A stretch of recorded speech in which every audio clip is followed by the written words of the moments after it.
And where's my record button? Here we go. Yeah. Yes. Welcome back, Alchemists. This is Abundance Thursdays with myself, Walter Monroe, and the great Vinney Smile Chopra, who is finally back after 3 weeks on vacation. Welcome back, Vinney. Hey, brother. How are you, Walter? How are you? I'm so excited. I hope a lot of people were missing me. Were you missing me, guys? Raise your hand or give a Type comment. yes. Type yes in the Yes, chat say if yes. you've been wondering, where's Vinney been? So, Vinny's Vinney, been you've all over the traveled. place. I saw you in Budapest. I saw you in Yes. Portugal. You've been Yes. again. Prague. We were in Prague. Prague. We were in Dresden. We were in Berlin. We were in Holland, Netherlands with our children, Neil and Monica and my wife, so we were just making memories and having so much fun. That's the best time I love in my whole life is the time that I spend, as much as with our children, of course, and my wife. 43 years we've been married, and Neil is, I think, 39, something like that, and Monica is 35. So it's exciting to spend time, with your children, and they took us to all the good places and all the reviews. This is so interesting. They would find the restaurants, brother, for breakfast, lunch, and dinners, which are well rated in every city we went to. I wouldn't go through all those things, right? They look at 4.9 stars or reviews and make appointment, and then dad's credit card is there, right? It's the best when you're traveling with dad, right? I know. Well, I bet you feel the same way. It's the best when you're traveling with the kids. They do all the work for you. You don't have to think about it.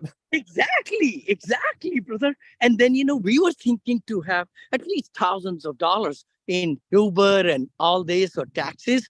But you know what? It's so cheap over there. $5. Just for €5, you could travel for 24 hours anywhere you want. Oh, man. What? Europe has such a good infrastructure with their Very network of transportation. Very good. It makes America's really behind on that. We are behind because, their mass transportation, those, the subways and, metro, we call it here, are so on the time. It tells you it's coming in 1 minute. It's there in 1 minute. And they have so many. Yeah, I was very impressed. Look at this here. Oh, my gosh. My friends are here. Woo. Look at this. Duckies, right? They're from the pond. Vinny, you must have missed your walks, right? So I know. Did you still do your miracle morning every day while you're out there? Brother, you're not going to believe. I was doing more walking because of tours and everything every day. So, we will find out at the end of the day, 12,000 steps, 14,000 steps we have done. So it was not early morning walk like I do here, but it was traveling through museums and galleries and all this. Yeah.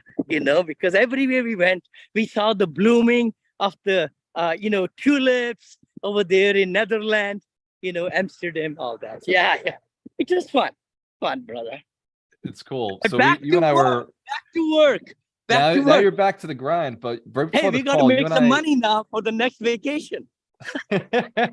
Well, it seems like you take long ones. A few months ago, you took another 21 days off. Yeah, Morocco. Morocco was 21 days, no telephone, and then 23 days. This one into 5 countries. We went to 5 countries in 23 days. No phone. I loved it. So I've got to ask, and I know most of us who follow you, we've seen your success, right? $1.6 billion worth of real estate. And you and I were just talking before the podcast, like you're strategizing, you're shifting some of your philosophy of how you invest in your business. You're shifting some of the investment class you're taking on. You recently started the 2 funds, the $100 million funds. And I know for a lot of people, they hear that word and just like, oh my God, this is way outside. You obviously came to this country with $7. You started this business with $1,000. After being successful in small single families and flips and stuff, you got into this. We're doing Wealth Principle 25 today. Wealth Principle 25 is outsourcing, the power of outsourcing. But what you and I were just talking about, without even talking about that principle, you were already talking about how you can take 21 days off, come back for a month, feed your ducks, and then take another 23 days off. And you said something interesting before we jumped on this podcast. I wasn't sure if we'd find a way to work it in, but now I'm forcing it. It's coming anyway. You basically said that you're not important in your company. Like you said that, and you actually felt good about saying that. Oh And yeah. like, if you can dive into Oh, that. let's dive into that, brother. I thought I was very important person. You know what? It's all ego. I mean, when you have time, you're in the office, you're shuffling papers or emails or scolding people or whatever, bring them and all. But the thing is, if your organizations can work on their own and your, team members, I never say employees, team members are fully geared with your vision and they are working day in, day out to carry out their success is in catching your vision and going further, right? So it's so important that when I felt so good saying that, hey, nobody needed me, like Morocco trip, I think my daughter called. I think I even talked about it. I was on the camel in the dunes in Morocco when she calls. So I talked to her, right? But now this trip, Monica was with me. So my wife and Monica and I are in the business. Our son is retired, semi-retired, let's say, so he was with us, but nobody to call. I didn't have to call. But the thing is, I told everybody before I went on this vacation, I'm prepping right now for my trip coming up in October. There might be one more before, but we are going to Sicily and Malta coming up in 2 weeks, I think 16 days or whatever. So I'll prepare my teams to be ready about 3 weeks before that, and tell them that, I'll be gone, blah, blah, blah, blah. It's impressive because it is outsourcing. When I first coined this principle, it came from a book that was A Whole New Mind, and they talked about outsourcing and using like virtual assistants, international partners, which I know you do. But Yeah. what we were just talking about was you outsourced scaling up your business by bringing in just a handful of partners. Really, it was really one big change you made. One really good, strong partner in each one of your businesses. But Mhm. but like just one of your funds, you've got 4 partners. Four And partners. Yeah. you're just the capital guy, but they also raise capital, right? They So do. They do, brother.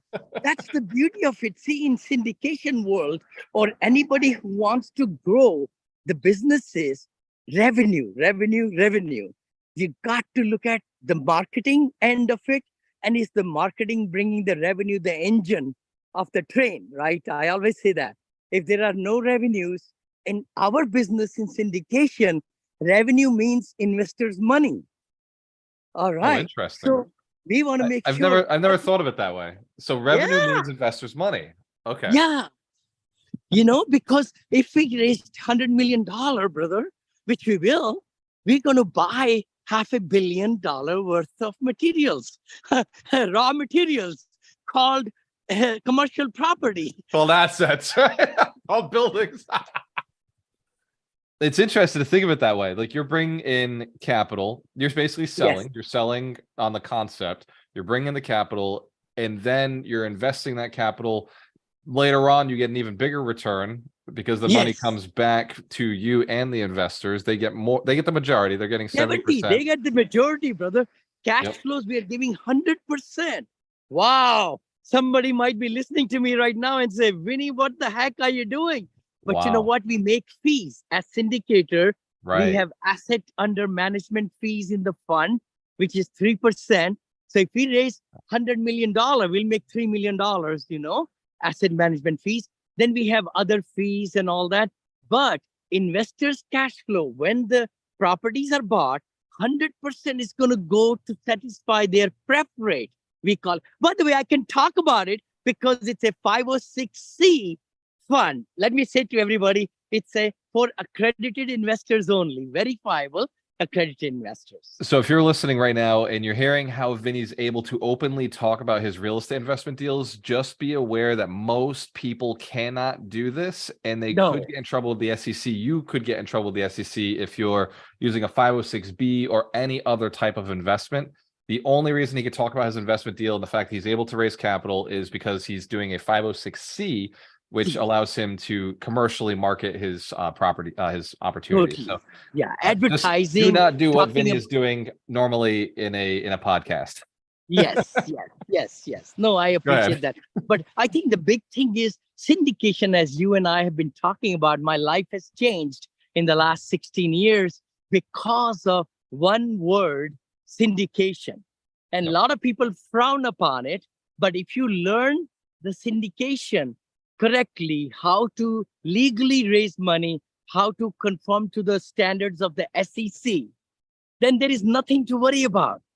And you are transparent and your integrity is there and your accounting systems and you're bringing the right products in hotels or multifamily or storage units or mobile home parks. Oh my god, mobile home parks are going so well right now. And then of course there are so many other ones, but the key thing is assisted senior living, which we are doing conversions of the hotels now, suites, which is cutting down my time to build, because otherwise I have to build, I have to get jurisdictions changed, I have to get construction loans. So I'm Vinny is listening to always you, and thinking, reinventing the wheel. I love what you've done, because a hotel already has elevators. It already has Yeah. small rooms. It already has the plumbing in the apartment. That makes a lot Yes. of sense. It's essentially assisted living, right? It's one It step is away. assisted living. It is, brother. And Just need the especially, I nurses. like the suites. I like the suites hotels because they have even more room in the front of the room because that's their living area or like that. So that room, if I can rent for, let's say, $150 a night, in a hotel, but if I can rent it for the month at 7,500 in Scottsdale, that's where we're going to be doing over there, where it's a mecca of people retiring and they want to come to Scottsdale, Arizona. It's weather is good, everything right there. Yeah. It's a good retirement place from California.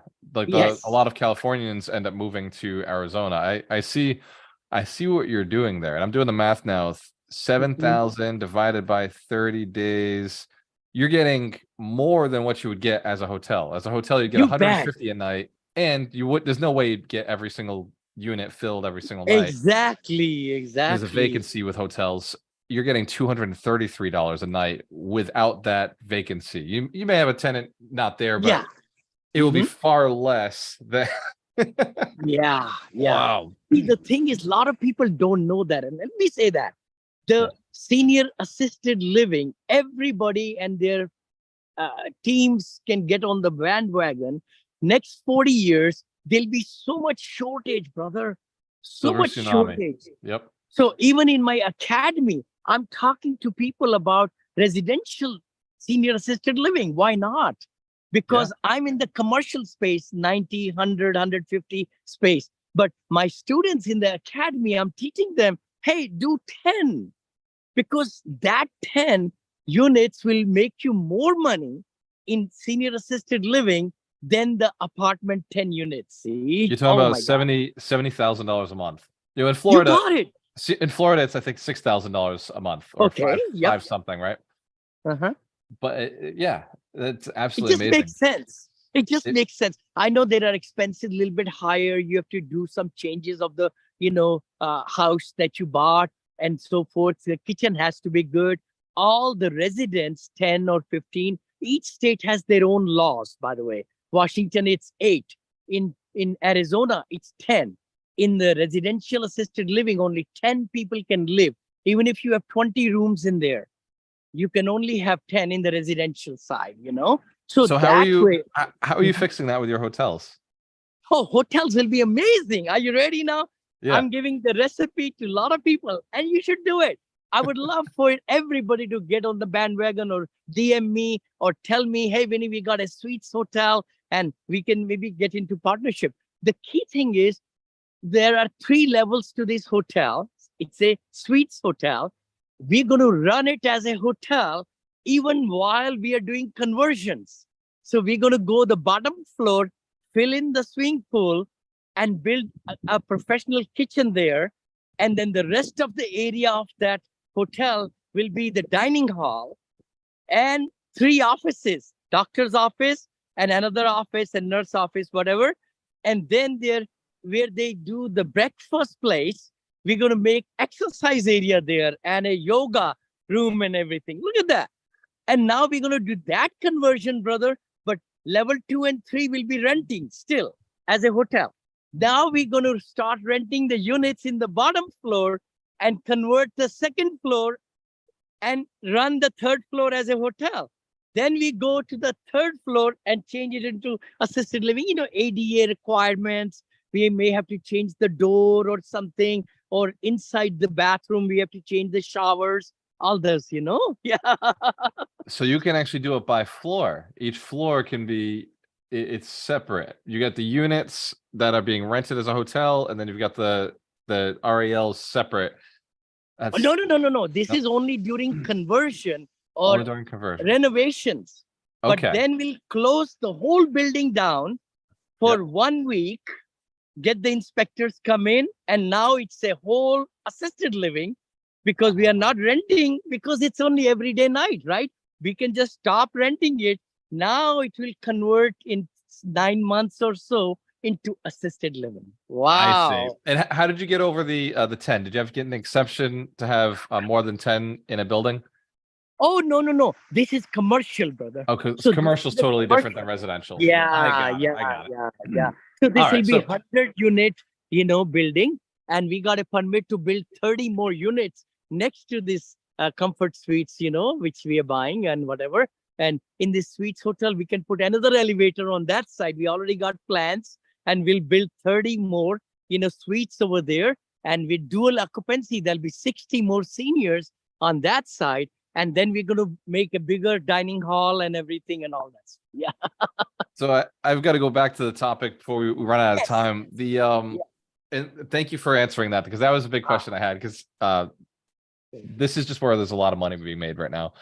Outsourcing as a syndicator, outsourcing as a big multifamily investor, who are your first people you think to bring in? If you had to start over, like, who are the first people or jobs or tasks you would outsource right away and just say, look, Vinney is not doing those. Vinney can't, he's not good at that. So what are the first things you'd outsource if you're starting over? Totally, brother. First of all, I used to do my own packets. I used to do a lot of research. I used to do internet related things to bring to me. And then I say, okay, I need to read up on it, right? By sourcing. And I've been using outsourcing for the last 35 years, by the way, 35 years, and that is very, very, very efficient way to pay somebody $5 or $10. And back then I was making $25 or $30 or $50, but still it made sense because my time per hour was worth more than $5 or $3. I think I used to pay $3 then, per hour. Guess what? And I hired the outsourcing specialists who were good in going to the websites. I trained them, showed them, this is what I will do to look at this property. This is what script I'll be sending to my broker. This is what I'll be doing, this and that. So training, took me a little bit time, but that it freed me a lot of time, brother. So now my social media, I mean, we could go back again. I've got outsourcing on my websites, people who are doing all that. My social media people are outsourced. The video clips, I mean, every day you see new postings. I don't do nothing, it's all coming. And then we buy the best of the best programs so that they're able to repeat themselves and then do graphic artists. I'm not good at it, so they do all those. So you could do outsourcing to really give away the things that don't make you much money. That's what I would like to say. You're not good at, and you're not making money. When I make money is when I'm talking to investors. I make money when I'm talking to my brokers. I make money when I'm taking care of the business end of the business, accounting people and all, because that's well time spent for me, or thinking time, right? So that's what I find. I need to be doing things which bring huge returns of the time. So let me restate those, because those are very important tips that you just said very quickly, and we're right at the end, but this is so important. I got to say it again. So, and correct me if I miss any of them. So one was being in front of customers, being in front of Yes. investors. Mhm. One, that's super important. Two was being in front of brokers, getting like talking to brokers to communicate, negotiate the deals. The other one was your accounting team, being in front of the Yes. numbers of your business and making sure everything is Yes. working, income is coming in, expenses are Yep. controlled. And Mhm. those are your three high leverage Three. points. Three main. And then the fourth one will be attorneys, making sure that everything is working protection wise and everything. You bet. You Everything bet. is happening legally. Yeah, exactly, brother. Because see, the thing is, as CEO of many companies or even one business, you got to take yourself out into the top and spend time where you get Pareto principle, we say, right? 80% of the results will come when you're concentrating time with the investors, in my case, to get 100,000, 250, 500, or million. And that involves a lot of good preparation in PowerPoints and this and packages and websites. So all that preparation, now you're ready to sell that program. Now the money will start coming, but then you got to bring the deals, in my case. So then you got to keep sure that where you're going to buy the product, what product, and then build relationships with the brokers so that they give you off market deals. With what's happening in 23, 24, 25, there'll be so many foreclosures coming. I mean, we have not seen much yet, but the sky is going to fall here coming up. I'm talking, recording right now, but that's what Warren Buffett says, you should be ready when things are falling apart. And that's what I'm doing. I'm raising this 100 million in one fund with my partners, 100 million another fund. So 200 million we are raising to have it ready so that we can just get the best of the best deals and give our investors 100% in cash flow for a couple of years, whatever. Then we start splitting 70-30. After we hit the IRR, we then go to 50-50 split also. If we over deliver like by many percentage, then even go flipping to 30 to them and 70 to us. What? I mean, you could do it, because if the model works for you and the investors are getting 30-40% returns per year and getting them negative K1s in their taxes, it's like they're making 50%, brother, or 30 to 40% with the tax. What you're saying is if your investors are winning, and you're always putting your investors first, so they're winning first, and if they're winning big, you actually there's a bonus structure for you to make sure they're winning. You got to perform. You got to perform. We syndicators, many people think that, oh, no, syndicators make a lot of money. They do make money if they find the good deal. They get good loans. Like I'm only going after assumptions of loans or seller financing right now. Assumption of low interest loans is in my cup of tea right now. Yeah, I'm selling 2 assets also because people will assume the low interest loans, and that's why my market is there, right? This is huge. And I know that Grant Cardone's been talking a lot about doing master leases. I've been talking about master leases with the community recently. I got to go back to the assumptions and the low interest. Now, those assumptions, typically those are 5-year mortgages, right? Or are you finding that you're assuming loans that are bigger than those 5-year ARMs? Oh, you know what? I mean, I don't mind as long as when the assumptions, some people took it, like in my case, for example, I took it for 10 years and I used 2 years of that in Tennessee deal. So the new person getting in is going to get it for 8 years, brother. And then interest only is there too. So interest only assumptions are really good because you are not paying the principal down until you take over the property for 2-3 years. Now you're making even more cash flow. You could pay down the principal down, we call it, right? But same thing is true in my seller financing too. I make a deal at the price they want to sell it to me. I don't take anything less than, I give them what they want. But then just say, okay, could you give me at 5% or 4%, seller financing? And they love it. Master leases, like you're talking about, same thing, brother. Yeah. Very clever, Vinney. I like it because people hear this. People hear that, well, I have to go raise the money. I have to find all this money. And even at these big levels, in fact, probably more so at the big levels, the seller already kind of wants to help you out. They just Oh, want their totally. price, and Yeah. they're willing to seller finance or let you take over the mortgage. Mhm. And most banks at that level who are giving those kind of loans know that there's a Yeah. chance when they sell, that loan's going with the new owner. Right? New operator, new owner, you're right. And they do qualify, they look at experience, they look They at do. net worths and all that, which is, in that space. I mean, if you're in the 10 to 50 unit space, you will qualify there. Why not? 50 to 100, 100 to 150, and all that. So it's very, very, very important for everybody to understand you cannot hit the ball if you're not playing the game. You got to get in the game. Yep. You got to get in the game, brother. You got to get in the game and outsource the stuff you're not good at. I mean, see, the thing is, a lot of people wish, and there was this joke, right? They say, God, every night, could you give me, this jackpot, right? And the God came then in one night dream. He says, you know what? Give me a break, buy a ticket. You keep on saying you want to get a jackpot of $1 million or $2 million, but give me a break. Buy a ticket or 2 or 4 to get in the game. That's what I'm talking about, brother.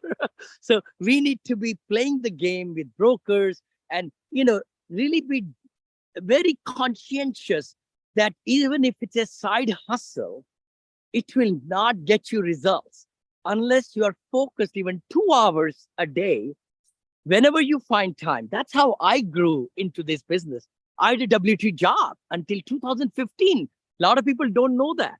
I had a W-2 job until 2015. I started this business with another partner in 2007, 8, 9. We kept on buying and all that. Then I retired on 2015 June, and it just took over from that $1,000 which I talk about, which I invested into my new Monil investment group, and we are pushing $1 billion, And then, of course, my LP, that's why we say 1.6 billion, because we have been investing into other, syndications and all. So general partner is like close to billion, little over billion, but rest 600,000 is other, 600 million is in other assets as, yeah. Vinney, I love the transparency because it shows like where a person can start. And even if you came to this country with $7, right? An immigrant Yeah. from another country, you came here and you found a way to make it. And the other thing I hear often, Vinney, and I know we gotta jump, but No, that's you're okay. 70 Yeah. years old, right? You're 70. Hold You on. started Hey, this at 7 years 54. young. I say 7 70 years years young. You're young. right. I'll be 71 in August. So I'll be saying now I'm 17. We're going to flip the numbers. So I'm 7 right now, but I'll gain 10 years in August. It makes a lot of sense. At 7 years old, you people don't really need you to do much. I love it. I love Fantastic. it. So this is Abundance Thursdays with myself, Walter Murillo, and the great Vinney Smile Chopra. He loves hearing your questions. Gives us some Yes. feedback. Anything that you Yes. want to know, he's running a survey right now to find out what you want to learn. What is stopping you? What's holding you back? What's stopping you from going and buying real estate today, right now, in this market, in your market, learning the right markets? So drop in the chat below. Just Please. let us know what your questions are. What's stopping you from buying real estate? Because Vinney is on a mission to build 1 million millionaires. It's one of the reasons Yes. he's signed up to serve on Alchemist Station. It's why he does this call with us every single week. Cheers to your success. We have a choice. Always work with the best. And we'll see you next week, next Thursday morning, 9 a.m. Pacific, 12 Eastern. Put a reminder to you. If I were you, I do a lot of things systematically and automations, and many of you do. Please go ahead on your calendar and set up a time to just go into abundance mindset with Vinney and Walter for Thursday morning, 9 a.m. to about 9:30, 9:40 we do it. And just say reoccur every week. That's it. That's it. You can know the steps. Put it in your calendar. Like, share, subscribe. We'll see you next week. Cheers. See you next week.